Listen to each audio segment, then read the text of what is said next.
ही काळी आई धनधान्य देई, ही काळी आई धनधान्य देई. जोडते मनाची नाती आमची माती, आमची माणसं. आमची माती, आमची माणसं, आमची माती, आमची माणसं, आमची माती, आमची माणसं, आमची माती, आमची माणसं.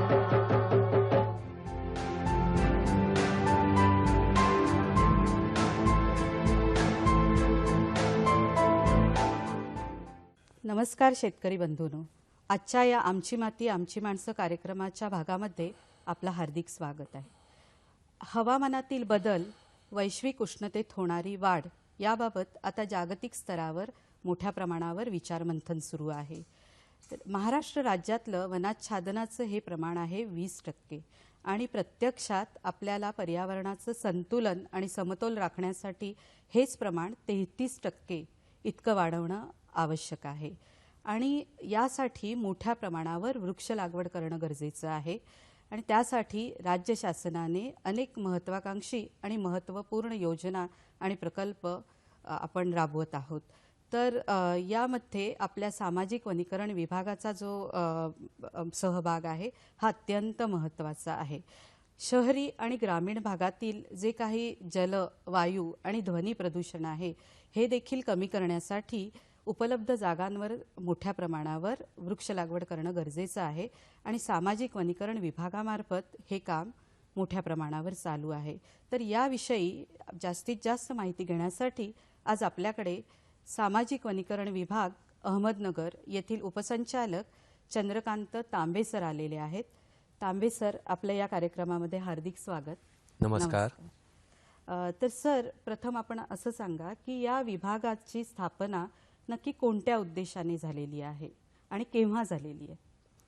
बघा, वाढती लोकसंख्या, औद्योगिकरण यामुळे लोकांच्या ज्या वनउपजाच्या गरजा आहेत, जसं की चारा असेल, सरपण असेल, इंधन असेल, छोटं इमारती लाकूड असेल, याची मागणी वाढू लागली.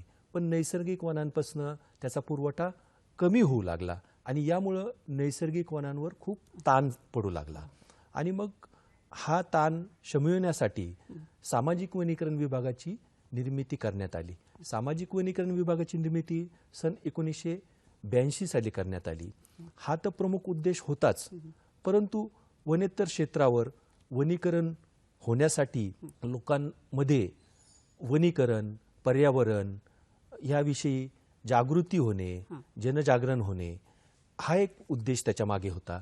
तसेच गावांमध्ये वनीकरण केल्यामुळे स्थानिक लोकांना रोजगार पुरविणे, तसेच लोकांना दर्जेदार रोपांचा पुरवठा करणे यासाठी या विभागाची निर्मिती करण्यात आली आहे. आणि प्रामुख्याने ह्या विभागाची भूमिका ही संप्रेरकाची आहे. म्हणजे आपण त्याला मोटिवेटर म्हणू शकतो.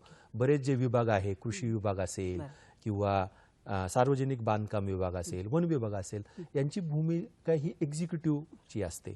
आणि आमचं प्रमुख लक्ष आहे की जनजागृती. हा उद्देश साध्य करण्यासाठी आपण आतापर्यंत कोणकोणते कार्यक्रम राबवलेले आहेत? 1982 मध्ये ज्यावेळेला सामाजिक वनीकरण विभागाची निर्मिती झाली त्यावेळेला प्रथमतः केंद्र सरकारच्या NRGP, RLGP ह्या योजना कार्यान्वित होत्या. त्याच्यामध्ये ज्या ग्रामपंचायतीच्या पडीक जमिनी आहेत त्याच्यावर वनीकरण करणे आणि याद्वारे लोकांना रोजगाराची संधी उपलब्ध करून देणे आणि त्या वनीकरणापासून जो काही वनोपज निर्माण झाला, जसं काही चारा असेल, छोटं इमारती लाकूड असेल, हा आपल्याला उपलब्ध झाला.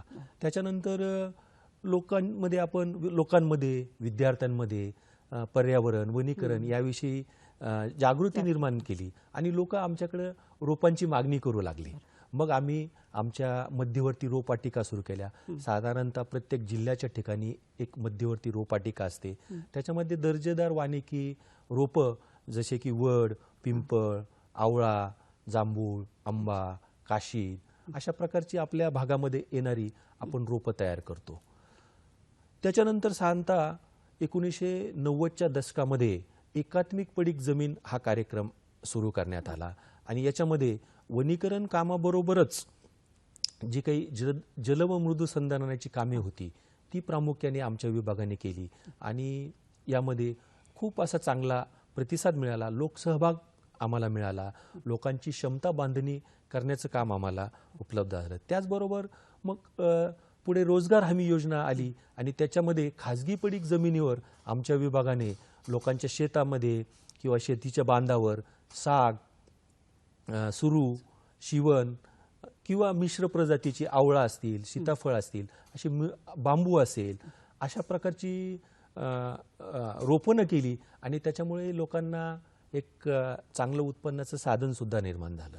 तसेच मग जसं आमचं विभागाची प्रगती होऊ लागली, लोक पुढे येऊ लागले आणि मग काही लोक स्वतःहून वनीकरणाचं काम, रोपवाटिकेचं काम असं करत असल्यामुळे मग आमच्या विभागातर्फे त्या संस्था असतील, व्यक्ती असतील, त्यांना छत्रपती वनश्री पुरस्कार सुद्धा देण्यात येतो दरवर्षी. आणखी एक विभागाचं आमचं काम जे आहे ते आपण प्रत्येक जिल्ह्यामध्ये 250 शाळा अशा निवडतो की ज्याच्यामध्ये आपण राष्ट्रीय हरित सेना शाळा आपण त्यांना संबोधतो आणि 8वी 9वीचे जे विद्यार्थी असतात 50 विद्यार्थ्यांचा आपण गट करतो आणि त्यांना वनीकरण, रोपवाटिका, पर्यावरण किंवा पर्यावरणपूरक सण साजरे करणं असे उपक्रम आपण त्यांच्याकडनं करून घेतो. तर आणखीन काही योजना आपल्या विभागामार्फत राबवल्या जातात का? पूर्वी आमचा विभाग जो आहे तो जलसंधारण विभागाकडे होता. 1 जानेवारी 2015 पासून आमचा विभाग वन विभागामध्ये समाविष्ट करण्यात आलेला आहे आणि 15-16 पासून सामाजिक वनीकरण विभागाने 6 नवीन योजना पुढे आणलेल्या आहेत. त्याच्यामध्ये महत्त्वाची जी आहे, आपल्या शहराच्या आजूबाजूला टेकड्या असतात, त्या उघड्या बोडक्या असतात, तर त्याच्यावर आपण वनीकरण करत आहोत. त्याच्यानंतर प्रत्येक जिल्ह्यामध्ये आपण 2 स्वर्गीय उत्तमराव पाटील वन उद्यानं हाती घेतलेली आहेत. याच्यामध्ये तेथील जी जैवविविधता आहे ती जतन करायची आहे आणि स्थानिक लोकांना एक पार्क आपण जो शहरात असतो तसा तो ग्रामीणांनाही आपल्याला तयार करून द्यायचा आहे. तिसरी योजना आहे की जे वनेतर क्षेत्र आहे, जिथे आपले पाझर तलाव असतील किंवा छोटे धरणं असतील, तर तिथे जैवविविधता असते, पक्षी, वेगवेगळे पक्षी येत असतात, त्याचं संवर्धन करण्यासाठी सुद्धा आमचा विभाग आता पुढे आलेला आहे. त्याच्यानंतर महत्त्वाचे जे रस्ते आहेत, रेल्वे लाईन्स आहेत, त्याच्या बाजूला सुद्धा आपण वृक्षारोपण करत आहोत. त्याच्यानंतर चंद्रपूरला आपण एक बोटॅनिकल गार्डन तयार करत आहोत. आता प्रत्येक तालुक्याच्या ठिकाणी आपण आधुनिक रोपवाटिका, उच्चस्तरीय रोपवाटिका आपण घेत आहोत. 1 ते 7 जुलै या कालावधीमध्ये आपण वनमहोत्सव साजरा करणार आहोत. तर हा वनमहोत्सव साजरा करण्यामागचा उद्देश काय आहे आणि त्याचे असे नक्की कोणते दृश्य परिणाम दिसतील असं तुम्हाला वाटतं? भौगोलिक भागाच्या 33% क्षेत्र हे वृक्षाजित असलं पाहिजे. आपल्या महाराष्ट्राचा जर आपण विचार केला तर ते साधारणतः 20% आहे. म्हणजेच आपल्याला 13% ही जी तूट आहे ती भरून काढायची आहे. आता हे 20% क्षेत्र जे आहे हे वनक्षेत्र आहे, त्याचं व्यवस्थापन, संरक्षण सर्व वन विभागामार्फत केलं जातं. आता उर्वरित 13% क्षेत्र जे आहे, आपण वनक्षेत्र तर वाढू शकत नाहीये, तर त्याच्यामुळं जे 13% तूट भरून काढायची आहे ती वनेतर क्षेत्रावरच करावी लागणार आहे आणि त्याच्यासाठी आमचा विभाग कार्यरत आहे. सामाजिक वनीकरण विभागाची निर्मिती सुद्धा त्याच हेतूने करण्यात आलेली आहे. जसं की ग्रामपंचायतीच्या जमिनी असतात, रस्त्याच्या दुतर्फा क्षेत्र असतं, शैक्षणिक संस्थांच्या जागा असतात, नगरपालिकेमध्ये मोकळे भूखंड असतात, अशा ज्या काही जागा आहेत किंवा शासनाच्या काही जमिनी असतात, तर तिथे जर आपण वनीकरण केलं तर निश्चित आपल्याला ही तूट भरून काढता येईल. सर्वात पहिला वनमहोत्सव 1950 मध्ये तेव्हाचे कृषी मंत्री KM मुन्शी यांच्या प्रेरणेने सुरू करण्यात आला. तेव्हापासून ही प्रथा सुरू आहे आणि ह्या प्रथेमुळे आणि सामाजिक वनीकरणाच्या प्रयत्नामुळे वनेतर क्षेत्रामध्ये साधारणपणे 2% वनाच्छादनामध्ये, वृक्षाच्छादनामध्ये वाढ झाल्याची माहिती आहे. अच्छा. मग आता हे जे आपण वनमहोत्सव करणार आहोत तर त्याचबरोबर 1 जुलै या दिवशी आपण 2 कोटी वृक्ष लागवडीचा कार्यक्रम की जो अतिशय महत्वाकांक्षी म्हणून आता आपण डिक्लेअर केलेला आहे, तर त्या कार्यक्रमामध्ये नक्की कुणाला सहभागी होता येईल आणि याच्यामध्ये तुमचं स्वरूप कसं असणार आहे? एकाच दिवशी आपल्याला 2 कोटी रोपांची लागवड करायची आहे. तर ह्या 2 कोटी रोपांपैकी 1.5 कोटी रोपं सामाजिक वनीकरण विभाग, वन विभाग, वन विकास महामंडळ, वन्यजीव हे लावणार आहेत.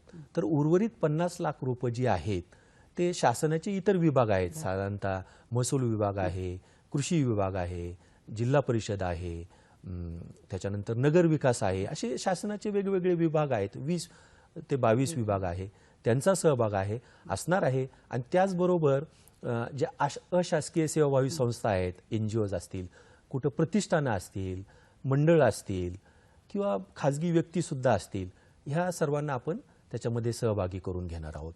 हा शासनाचा एक संकल्प तर आहेच आहे, पण शासनाने त्याच्यासाठी 31 मार्च 2016ला शासन निर्णयसुद्धा निर्गमित केलेला आहे आणि त्यानुसार प्रत्येकाची जबाबदारीसुद्धा निश्चित केलेली आहे.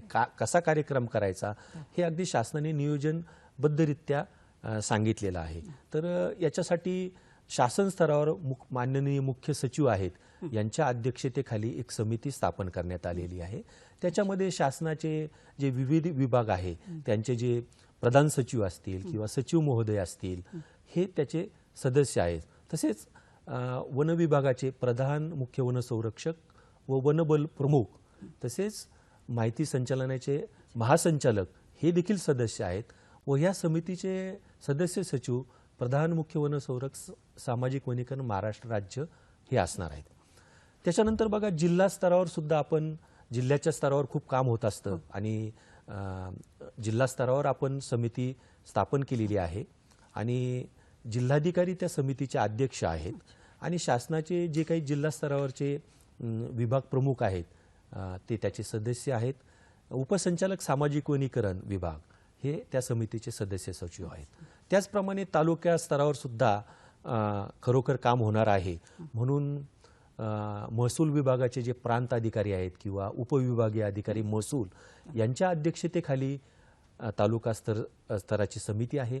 त्याच्यामध्ये सर्व विभागा तालुका स्तरावरील विभागाचे प्रमुख जे आहेत त्याचे ते सदस्य असणार आहेत आणि लागवड अधिकारी सामाजिक वनीकरण परिक्षेत्र त्या तालुक्याचे ते सदस्य सचिव असणार आहेत. त्याच्यानंतर खरं काम जे होणार आहे ते ग्राम पातळीवर होणार आहे म्हणून ग्राम पातळीवर पण समिती असणं आवश्यक आहे आणि यासाठी जे गावचे सरपंच आहेत त्यांच्या अध्यक्षतेखाली सुद्धा आपण समिती स्थापन करणार आहोत. मग त्या गावचे तलाठी, ग्रामसेवक, कृषी सहाय्यक, त्याच्यानंतर तिथे जर आरोग्य केंद्र असेल तर त्या आरोग्य केंद्राचे आरोग्य अधिकारी किंवा इतर कोणी शासकीय कार्यालय असेल तर त्या शासकीय कार्यालयाचे जे कर्मचारी असतील आणि जिल्हा परिषदेचे जे शाळेचे मुख्याध्यापक आहेत हे त्या समितीचे सर्व सदस्य असणार आणि वन विभागाचे जे वनपाल आहेत ते त्या समितीचे सदस्य सचिव असणार आहेत. तर शासनाने अशी प्रत्येक स्तरावर एक जबाबदारी दिलेली आहे आणि ह्या सर्व समित्या स्थापन झालेल्या आहेत आणि त्या खूप चांगल्या पद्धतीने कार्यरत आहेत. याच्यामध्ये आपण सर्व जे लोकप्रतिनिधी आहेत, जिल्ह्याचे पालकमंत्री असतील, जिल्ह्यातील मंत्री महोदय असतील, संसद सदस्य आहेत, विधिमंडळ सदस्य आहेत, त्याच्यानंतर जिल्हा परिषद अध्यक्ष, जिल्हा परिषद सदस्य, पंचायत समितीचे सभापती, पंचायत समितीचे सदस्य, इतर लोकप्रतिनिधी, त्याच्यानंतर मान्यवर आणि समाजातील सर्व घटकांना आपण त्याच्यामध्ये समाविष्ट करत आहोत आणि ज्या 1 जुलैला आपण त्यांच्या हस्ते वृक्षारोपण करणार आहोत. त्याच्यामुळे मी तर असं म्हणतोय की हा केवळ शासनाचा कार्यक्रम राहिला नाही, आता तो जनतेचाच कार्यक्रम झालेला आहे. असं आवाहन केलेलं आहे की जे कार्यालय प्रमुख असतील किंवा कार्यालयातील कर्मचारी असतील त्यांनी त्यांच्या आवारातील ती जी रोपं आहेत त्यांना दत्तक घ्यावं आणि त्यांची वेळोवेळी निगा राखावी, त्यांचं संरक्षण करावं आणि त्यांचा वाढदिवस पुढच्या वर्षी साजरा करावा. आमची माती आमची माणसं, आमची माती आमची माणसं.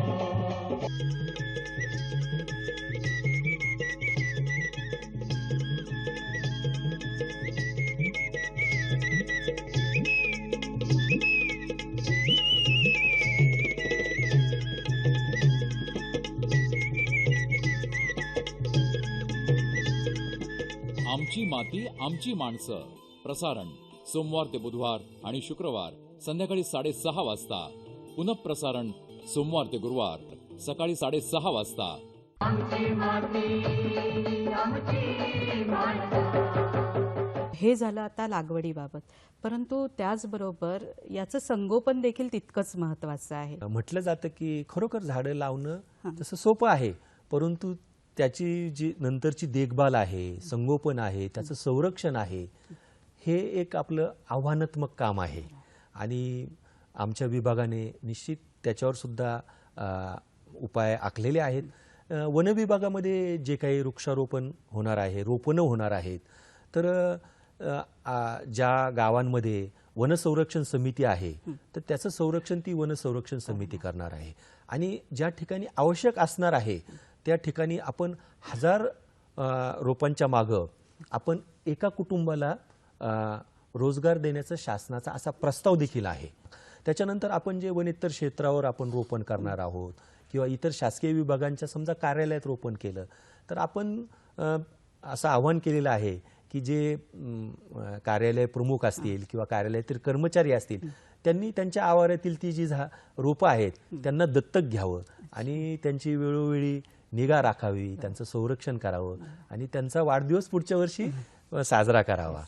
त्याच्यानंतर जे शासकीय आवारं आहेत किंवा जिथे आपण मोठ्या प्रमाणात रोपं लावणार आहोत, साधारणतः 100 असतील 200 असतील, तिथे सुद्धा आपण काय करणार आहोत, शासनाचा असा विचार आहे किंवा शासनाचा प्रस्ताव आहे की तिथे सुद्धा साधारणतः 100 रोपं असतील तर त्याच्या मागे आपण 2 कुटुंबांना आपण रोजगार देऊयात असा शासनाचा प्रस्ताव आहे. आणि लवकरच त्याच्याबाबत शासन स्तरावरून निर्णय होण्याचे संकेत आहेत. आणि याच्यासाठी आपल्याला नरेगा जी आहे, नरेगामध्ये आपल्याला ह्या सर्व गोष्टी करण्याचा विचार आहे. अच्छा, तर हा कार्यक्रम सर्वसामान्यांपर्यंत लोक चळवळीच्या माध्यमातून पोहोचण्यासाठी आपण आणखीन कुठकुठल्या उपाययोजना केलेल्या आहेत? वृत्तपत्रांमधून लेख दिले, बातम्या दिल्या, त्याच्यानंतर रेडिओवर बऱ्याच अधिकाऱ्यांनी आव्हान केलं, जिल्हाधिकाऱ्यांनी आव्हान केलं, त्याच्यानंतर लोकल जे न्यूज चॅनल्स आहेत आणि त्याच्यावर सुद्धा बऱ्याच लोकांनी मुलाखती दिल्या. आणि वट सावित्री पौर्णिमा होते मध्यंतरी, तर त्यावेळेला सुद्धा महिलांनी वडाच्या वृक्षाची लागवड केली आणि ते सुद्धा आम्ही सर्व वृत्तपत्रांमध्ये बातमी दिली, न्यूज चॅनलवर दिली आणि त्याच्यामुळे खूप असा प्रतिसाद मिळाला. त्याच्यानंतर बऱ्याच ठिकाणी जिल्ह्यांमध्ये आम्ही व्हॉट्सअप ग्रुप स्थापन केले, चांगला प्रतिसाद मिळाला. फेसबुकवर एक असा पेज पण ओपन केला आणि खूप त्यालाही प्रतिसाद मिळाला. आमच्या विभागाचे जे माननीय मंत्री महोदय आहेत, माननीय सुधीर मुनगंटीवार साहेब, यांनी सुद्धा याच्यामध्ये विशेष लीड घेतला आणि त्यांनी सर्व विभाग स्तरावर बैठका आयोजित केल्या, सर्व लोकप्रतिनिधींना त्याच्यामध्ये बोलवलं, सर्व खात्याच्या विभाग प्रमुखांना त्यांनी बोलवलं आणि सर्वांना मार्गदर्शन केलं, त्यांच्या सूचनांचा त्यांनी विचार केला. त्याचबरोबर त्यांनी सर्व वन अधिकाऱ्यांना मुंबईला बोलवलं, तिथेही त्यांचं मार्गदर्शन केलं. परत आमच्या विभागाने हा कार्यक्रम सुरळीत व्हावा यासाठी प्रत्येक तालुका स्तरावर तालुका समन्वय अधिकाऱ्याची नेमणूक केली. माननीय मंत्री महोदयांनी 8 जूनला व्हीसीद्वारे सर्व तालुका समन्वय अधिकाऱ्यांशी संपर्क साधला आणि त्यांना मार्गदर्शन केलं आणि हा कार्यक्रम सुरळीत कसा होईल यासाठी सूचना दिल्या. त्याचबरोबर आमच्या विभागाचे जे सचिव महोदय आहेत, माननीय विकास खारगे साहेब, यांनी सुद्धा वेळोवेळी व्हीसी घेतल्या. त्याच्यामध्ये त्यांनी महानगरपालिकेचे आयुक्त आहेत त्यांची सुद्धा व्हीसी घेतली. त्याच्यानंतर जिल्हा परिषदेचे जे मुख्य कार्यकारी अधिकारी आहेत त्यांची सुद्धा व्हीसी घेतली आणि अशा पद्धतीने आमच्या वरिष्ठ अधिकाऱ्यांनी सुद्धा याच्यामध्ये परिश्रम घेतले.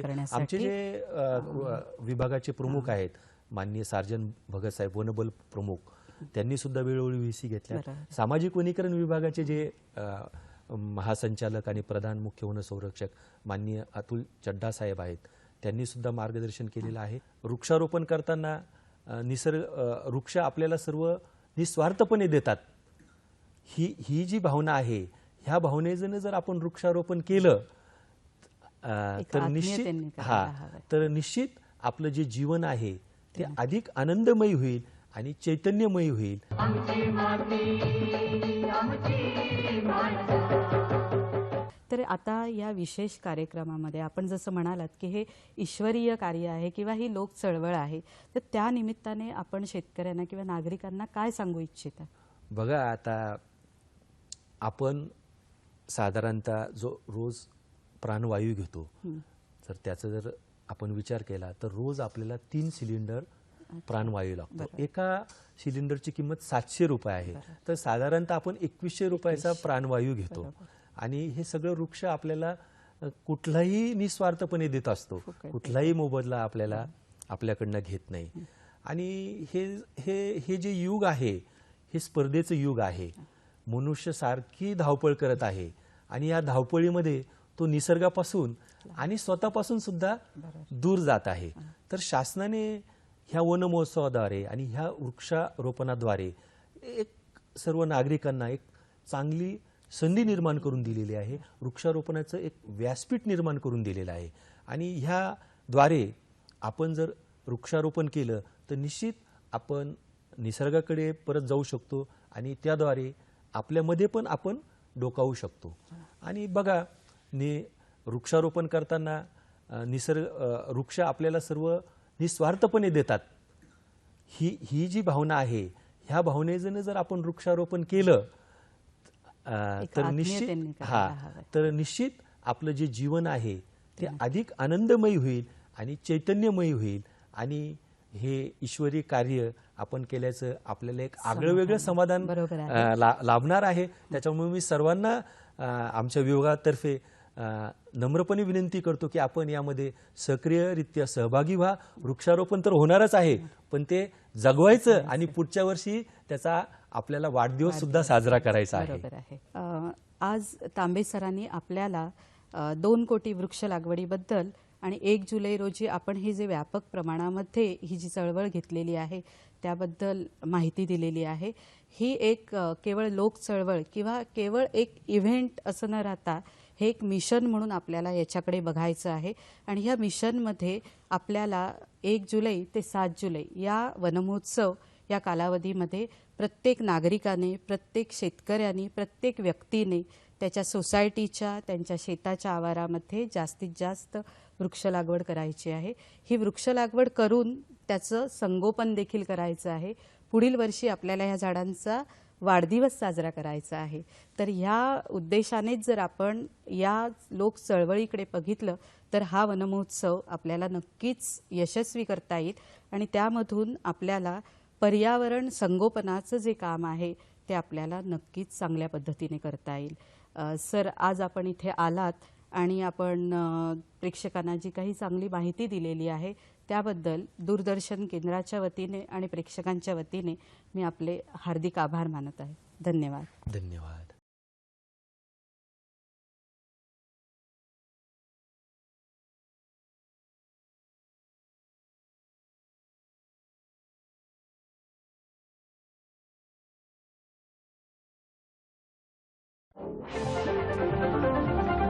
Thank you.